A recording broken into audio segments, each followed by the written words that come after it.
दिल्ली का ही एक जेसिका लाल murder case था जिसमें फॉरेंसिक रिपोर्ट बदल गई थी। तो ये सब इसलिए होता है ताकि कोर्ट में जब पुलिस सबूतों को रखे तो उनमें ये बता सके कि ये वो हथियार है जिससे कत्ल हुआ। यानी किसी भी मर्डर केस में आला कत्ल या वो वेपन या वो हथियार जिससे कातिल ने सामने वाले को मारा है उसकी बरामदगी बहुत ज़रूरी होती है। बेस्ट एग्जांपल एक अब आरुषि मर्डर केस से ही ले लीजिए। वो गोल्फ स्टिक था या फिर मेडिकल नाइफ था, क्या था आज तक पता नहीं। इसलिए कि आरुषि केस में पहले नोएडा पुलिस फिर सीबीआई इन सब ने ढूंढने की कोशिश की, लेकिन आज तक आरुषि या हेमराज को जिससे मारा गया वो हथियार बरामद नहीं हुआ।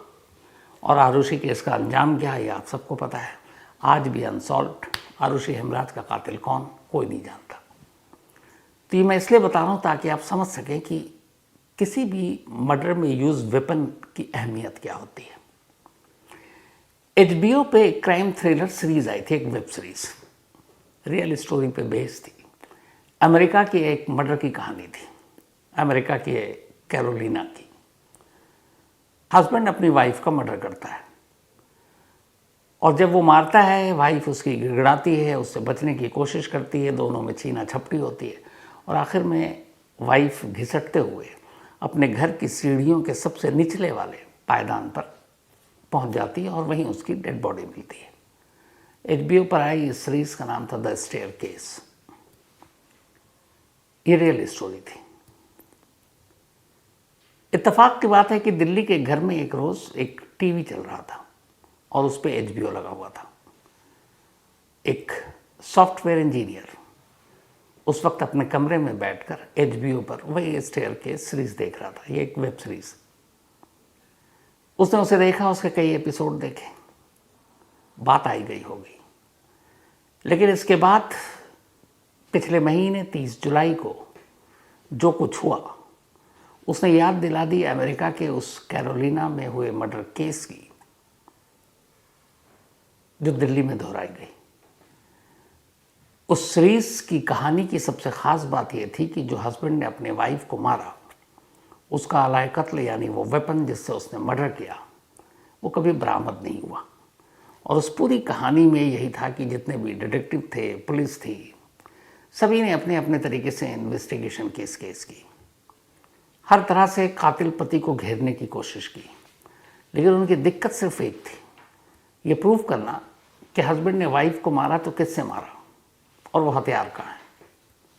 और हस्बैंड को ये चीज़ पता थी कि अगर डिटेक्टिव या पुलिस तक वो हथियार नहीं पहुंचा तो एक उसे एडवांटेज है। इसलिए उसने अपने पूरी जी जान लगा दी कोशिश करके कि कभी भी डिटेक्टिव या पुलिस तक वो हथियार पहुंचे ही नहीं जिससे उसने अपनी पत्नी का कत्ल किया था और वो वेपन मिसिंग। यही HBO के द स्टेयरकेस की पूरी कहानी थी जिसके इर्द गिर्द। अब कैरोलिना की कहानी दिल्ली में क्यों और कैसे और क्यों स्टेयरकेस से इसकी पूरी सिमिलरिटी है। तो पूरी कहानी दिल्ली में एक फैमिली रहा करता है। हस्बैंड का नाम कमल, वाइफ का नाम कोमल। इन दोनों के 2 बच्चे, एक ट्विन, बेटा और बेटी। बेटे की उम्र 26 साल, बेटी भी चूंकि ट्विन है तो लगभग 26 साल। दोनों पढ़ाई कर रहे थे। बेटी जो है वो जॉब भी कर रही थी। ठीक ठाक फैमिली, अच्छी फैमिली। और कमल ठीक ठाक इनकम। जिस घर में ये लोग रहते थे 4 मंजिला वो मकान जिसमें कमल के पेरेंट्स, उसका एक भाई, एक और भाई ऑस्ट्रेलिया में रहता था लेकिन उसका भी घर था, और कमल अपनी बीवी और बेटा और बेटी के साथ रहा करते थे। जिंदगी ठीक ठाक चल रही थी। कमल की उम्र 62, कोमल की उम्र 50। लेकिन अचानक अब हस्बैंड वाइफ में झगड़ा शुरू हो जाता है। 30 जुलाई को कमल और कोमल का बेटा नोएडा में एक लाइब्रेरी में पढ़ाई कर रहा था।